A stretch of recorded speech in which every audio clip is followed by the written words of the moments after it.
This is a free sample of the book, The Financial Red Pill by Cairo Copeland.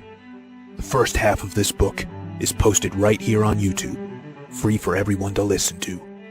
If you like this content and want to hear or read the rest, or want to listen to it free of ads, visit reinventideal.com/finance. The book is available on Kindle, paperback, and Audible at reinventideal.com/finance.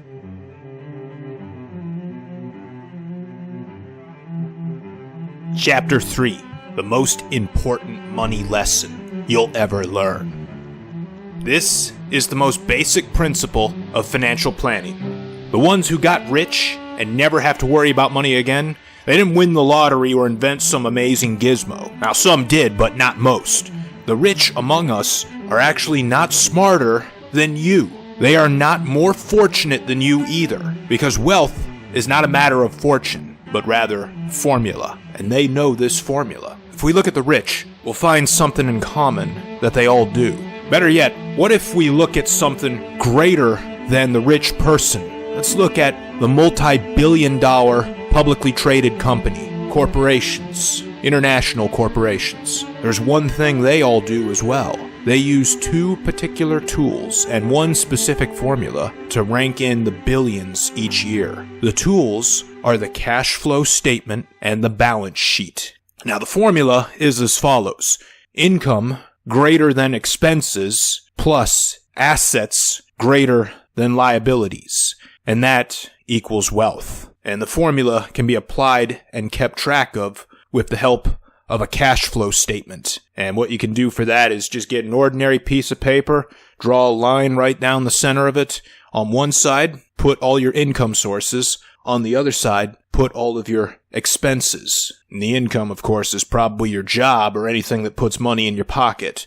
And expenses are any of the things that take money out of your pocket, like bills. So how that looks is, on the income side, you put down your salary. It'll be $2,000 a month. Let's say we're at the poverty level here. Expenses, well, we got rent. That's $800 a month.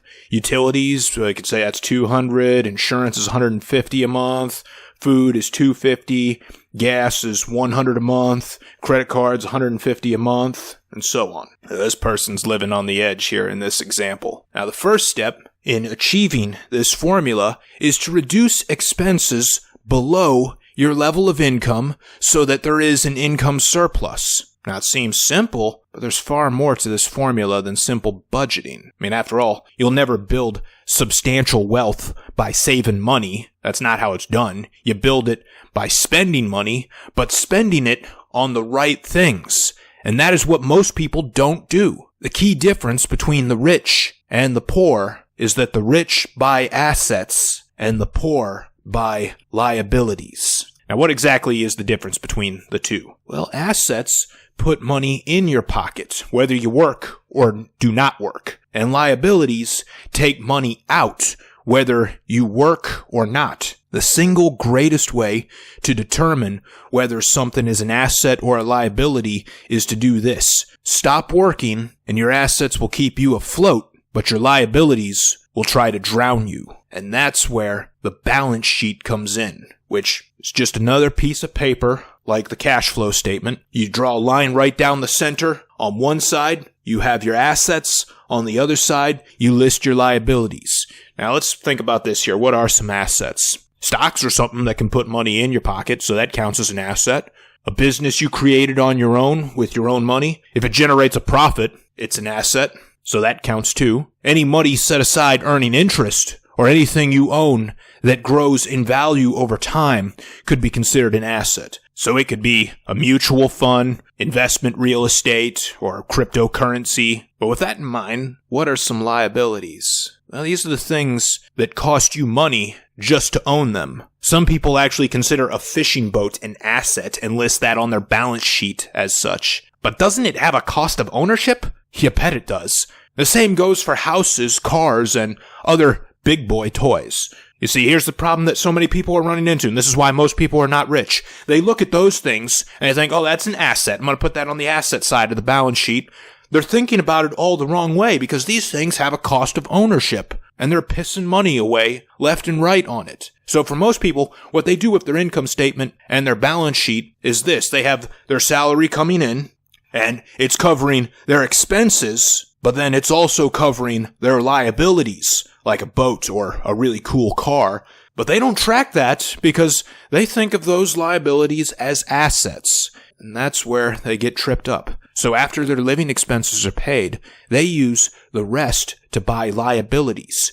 And these liabilities can be anything from new furniture to a cooler phone, a computer, a car, or even a house. Now, they don't sound like liabilities to most people because they are useful, but the bottom line is that they take money out of your pocket. They depreciate in value over time and probably have more costs rack up in the future. So just to look at the car, for example. It requires maintenance, gasoline, insurance, and tags. These costs add up and take money out of your pocket. And as far as a house goes, most people believe that their house is an asset. Their realtor told them that it would be. I remember watching Susie Orman on her program where she said, "Your house is the greatest asset. It will always appreciate in value." And that was before 2008.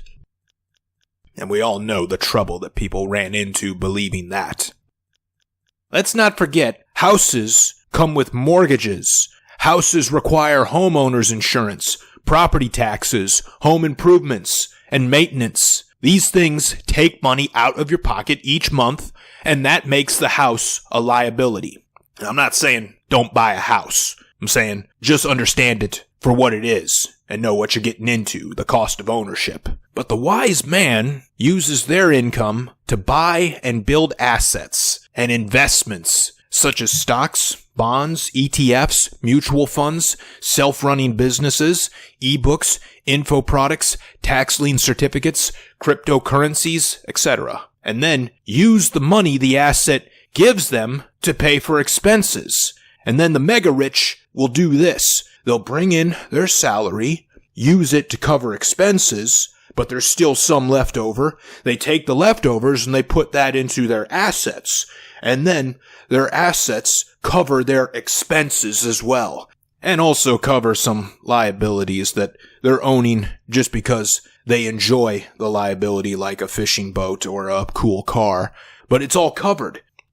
There's a present day movement going on that I couldn't be behind more enthusiastically. And that is the FIRE movement, which stands for Financial Independence, Retiring Early. The successful members of this movement are the ones that use their excess income to buy enough investments that not only exceeded their expenses, but allowed them to quit their jobs entirely, to be set for life. And this is what you want to achieve.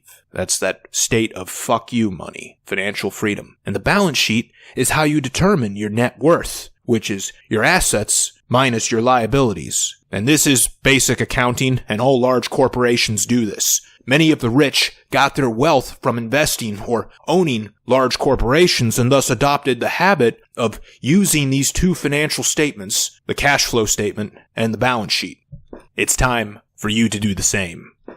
Some additional advice to throw your way here. Make an income and expense statement or a cash flow statement. It can be on paper or an Excel spreadsheet, but just make one. Just get started. Or you could use the smartphone apps like Mint or Personal Capital to track your expenses. That will show you where your money is going, and that is the essential first step. Once we figure out where the money is going, we can find a way to stop it from going to needless shit. Look for opportunities to cut. One client of mine was going through their cash flow statement and found wastes that could easily be cut, like 25 cents a day on a newspaper and $1 a day for a vending machine drink. It doesn't take a drastic lifestyle change to get enough savings going. It only takes time. Make your own balance sheet too. It can be on an ordinary piece of paper or an Excel spreadsheet. Write down all the things that are liabilities, the things that have costs of ownership, or things you carry that are taking money out of your pocket every year, like debts. Monthly bills would not be included on this because those would be included as expenses on the cash flow statement. Instead, for this, write down the whole lump sum you owe for a debt, like a mortgage, not the monthly or annual payment amount. If you have anything that is appreciating in value or providing a stream of income, write that down on the asset side of the page. While you may not know what assets you will eventually have in the asset column, do think about how much money you will need these assets to earn to first outweigh your liabilities, and second, to replace your income to cover your expenses on the income and expense statement. This will be your overall milestone for financial freedom. So I'm having you do this here because what you want to accomplish first is, 1, in the cash flow statement, make sure that there is a surplus left over, which you're doing at least once a month. Some people will do it once every paycheck. They'll make a cash flow statement. Either one is fine, but at the end of each pay period or each month, you want to make sure there is a surplus of some sort, even if it's just $1, and then do whatever you can to work harder and save more to increase that surplus. And once you've increased that surplus, you're going to put it over onto the balance sheet on the assets side of the balance sheet. And from there, your goal is to keep growing those assets as much as you possibly can, and then have them become assets that are earning so much where a 4% return on them exceeds your living expenses. When that happens, that's when you've reached financial freedom, and that's when you'll never have to work again. And it's the greatest feeling ever, one of the greatest accomplishments a guy can have.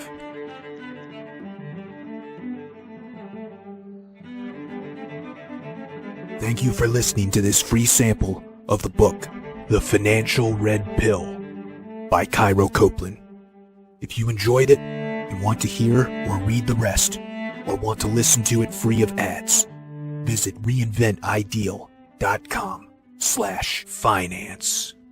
The book is available on Kindle, paperback, and Audible at reinventideal.com/finance.